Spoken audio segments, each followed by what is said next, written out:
आज का विषय है अस्तेय अर्थात चोरी नहीं करना, चोरी का अभाव।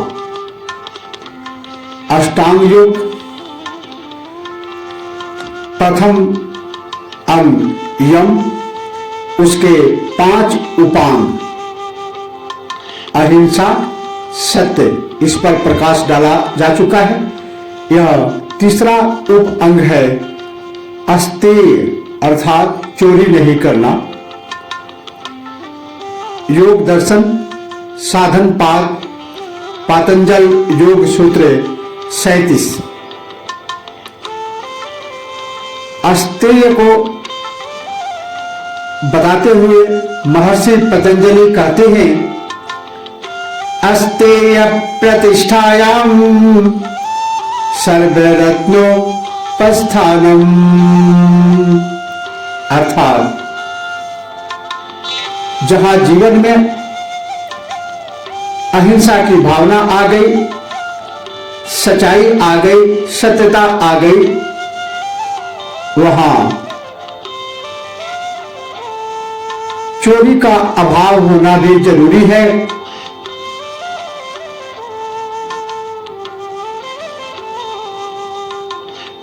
इसीलिए चोरी की अभाव की दृढ़ स्थिति हो जाने पर उस योगी को सब रत्नों की प्राप्ति हो जाती है। दुनिया का कोई ऐसा रत्न नहीं है जो अहिंसा में प्रतिष्ठित व्यक्ति के लिए, सत्य मार्ग पर सदैव अग्रसर रहने के लिए और हर प्रकार की चोर भावना को अपने व्यक्तित्व से निकाल देने वाले के लिए कोई भी खजाना, कोई भी लक्ष्य मुश्किल नहीं है। इसलिए सब रत्नों की प्राप्ति उसे हो जाती है। संसार की सभी उत्तम वस्तुएं उसके लिए उपलब्ध है।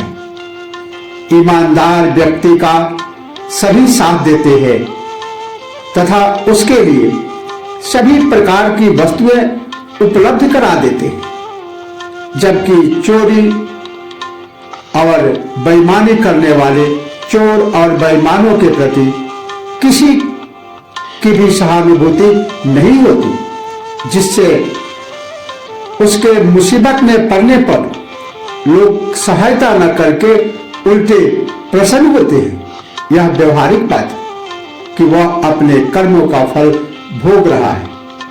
अध्यात्म का यह विश्वास है कि सत्य और ईमानदारी का जीवन जीने वालों को ईश्वरीय सहायता ज्ञात या अज्ञात रूप से अवश्य प्राप्त होती है, किंतु ऐसे व्यक्ति की एक परीक्षा की घड़ी भी होती है, जिससे सफलतापूर्वक गुजर जाने पर ही उक्त ईश्वरीय सहायता मिलनी शुरू होती है।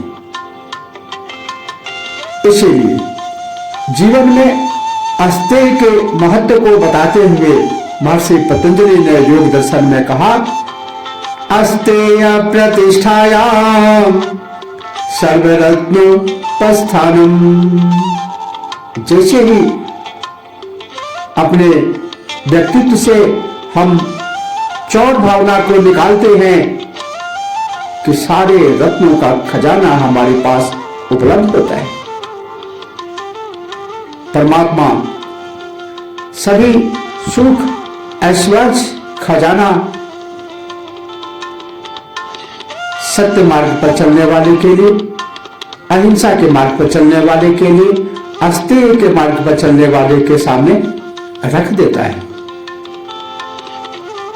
आज इतना ही। इसी के साथ ओम नमः शिवाय, जय श्री कृष्ण।